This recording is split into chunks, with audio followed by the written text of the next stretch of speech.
नमस्कार. की मनोज जरांगे यांच्या आंदोलनाला विरोध करणाऱ्या दोन माणसांनी, दोन मराठा व्यक्तींनी मांडलेल्या मतांचा विचार करण्याची गरज आहे.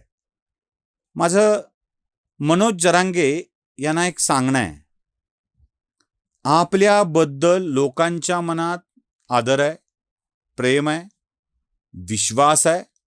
म्हणूनच अंतरवलीमध्ये आपल्या उपोषणासाठी गर्दी होते. मला पहिल्यांदा ती होणारी गर्दी, ड्रोनमधून टिपलेली गर्दी, कॅमेऱ्यातही न मावणारी गर्दी दाखवायची ती बघा.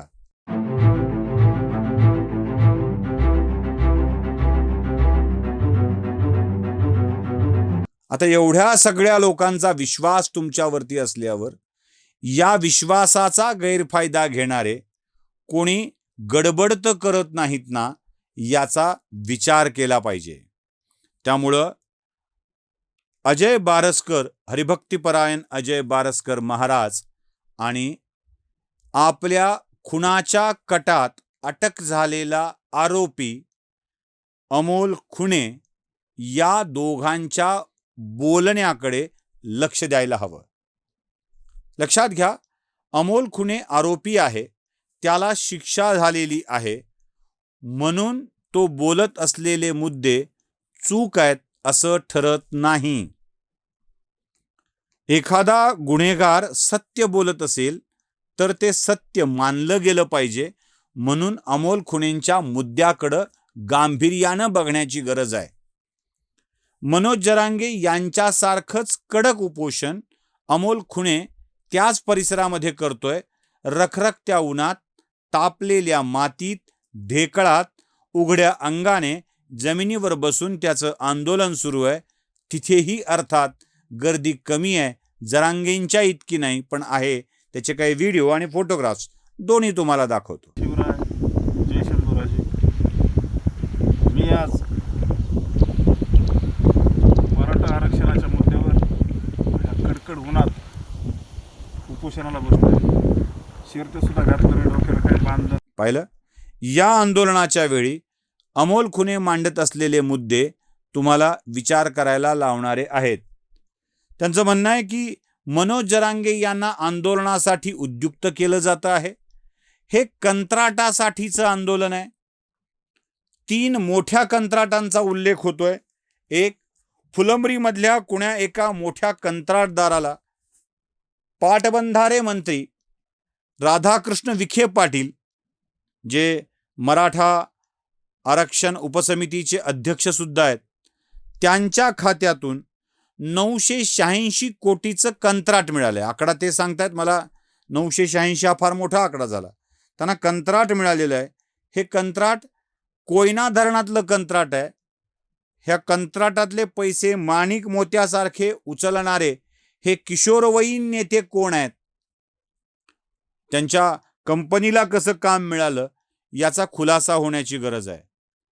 जेव्हा हे एवढं मोठं काम दिलं गेलंय असं लक्षात आलंय, तेव्हा त्या कामाला स्थगिती मिळू शकते आणि ती मिळू नये यासाठी आंदोलनाचं प्रभावी अस्त्र वापरल्या गेलं आहे असा आरोप मी नव्हे, अमोल खुणे करतायत. या सगळ्या अर्थकारणाचा विचार केला पाहिजे. एका देवस्थानाचा वापर पैसे साठविण्यासाठी काही मंडळींनी केलाय असा त्यांचा आरोप आहे. त्याचा विचार झाला पाहिजे. अंबेगाव, पुणे जिल्ह्यातील अंबेगाव मंचर परिसरामध्ये 30 कोटी रुपयाचं काम याच माणिक मोती उचलणाऱ्या कंपनीकडून आहे आणि या कामातून आपला सूर्योदय होईल अशी अपेक्षा व्यक्त करणारे काही लोक आहेत. त्यांचं काही हे काम थांबवलं जातं आहे का, किंवा अधिकचं काम वाढलं जातं आहे का, याचा विचार करण्याची गरज आहे. राज्याच्या महसूल मंत्र्यांनी सोलापूर पुणे रस्त्यावरच्या जमिनीवरच्या काही प्लॉट्सला मान्यता दिलेली नाही, म्हणून हे उपोषण जोरदार चालू आहे का, याचा विचार केला पाहिजे. छत्रपती संभाजीनगर जिल्ह्यातील कन्नड तालुक्यात शिवना टाकळी येथे एक मोठं काम मिळालेलं आहे कोट्यावधी रुपयांचं. त्या कामाला स्थगिती मिळू नये यासाठी हे उपोषण चाललंय असं अमोल खुणेंचं म्हणणं आहे, माझं नाही. त्याचा विचार झाला पाहिजे. म्हणून मनोज जरांगे यांना माझी विनंती आहे की आपण त्याचा विचार करावा. आता मी तुम्हाला एक सातबारा दाखवतोय. माझ्या सहकार्याने त्यातलं नाव झाकायला सांगतो. शेतकऱ्याचं. त्या सातबाऱ्यावर जवळपास 5 कोटी रुपयाच्या दंडाची रक्कम होती, ती वजा करण्यात आली आहे. हा दंड कसला होता? तर हा दंड वाळू चोरीसाठीचा होता. शेतात चोरलेली वाळू साठवून ठेवली म्हणून तहसीलदारांनी 5 कोटीचा दंड आकारला होता आणि तो दंड विड्रॉल करण्यात आलाय. मी पहिल्यापासून राजू अंकल, गजू अंकल, वाळू चोरी, वाळू माफिया, गोदावरीच्या त्या काठावरचे, गोदावरीच्या या काठावरचे, काही एम, काही डब्ल्यू, BMW, हे जे काही चाललंय ना वाळूतलं, त्या वाळूच्या प्रकारातलं लक्षात घेतलं पाहिजे. गेवराई, शहागड, हे काय आहे प्रकरण वाळूचं? 5-6 कोटीचा दंड का कमी करण्यात आला? ह्याच्या मागं काही षडयंत्र आहे का ते तपासलं पाहिजे. बरं ते जाऊ दे, अमोल खुणे काही बोलेल जर दुसऱ्या मुद्द्यावर जो. हरिभक्तीपरायण अजय बारसकर महाराज एक मुद्दा मांडतायत, त्याच्या आधी ते जरांगेंचं एक वाक्य ऐकवतात. जरांगे म्हणतात की मराठा समाजाच्या लोकांवरती वाईट वेळ आली आहे, जमिनी विकावं लागतायत. मी कशाला बोलू, तुम्ही ऐका. जमिनी कधी वेळ आली आपल्याला गेली, वाईट वेळ आली आपल्याला. बंधनच्या कार्यक्रमाला आपण आलो आणि याला एकतर नसून यांनी वावले घेऊन बिल्डिंग बांधल्या आणि आपण हे दाखवलं पाहिजे. ऐकलं? आता बारसकर जे दाखवतायत ते गंभीर आहे, कारण ते ज्या व्यक्तीचं नाव घेत आहेत ते त्यांच्या संपर्कातले आहेत, जवळचे आहेत.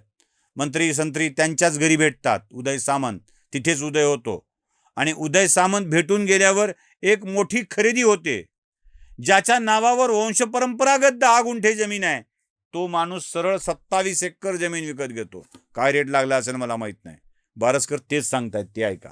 मेच्या दिवशी पांडुरंग वसंतराव तारक आणि त्याचे सख्खे 2 मेव्हणे यांनी 27 एकर जमीन, थोडी थिडकी नाही, 27 एकर जमीन अंतरावधी सराटीला खरेदी घेतली. जरांगे उत्तर दे, कुठून आले पैसे? अंतरवादीच्या या आमच्या माय माऊली आहेत ना, त्यांचं जे रक्त सांडलं ना, त्या रक्ताचा सौदा केलाय मनोज जरांगे. तू पुराव्यानिशी सगळ्या महाराष्ट्राला सांगतो, हे खरेदी खते. दुय्यम निबंधक आंबड, दस्त क्रमांक 2791/2026.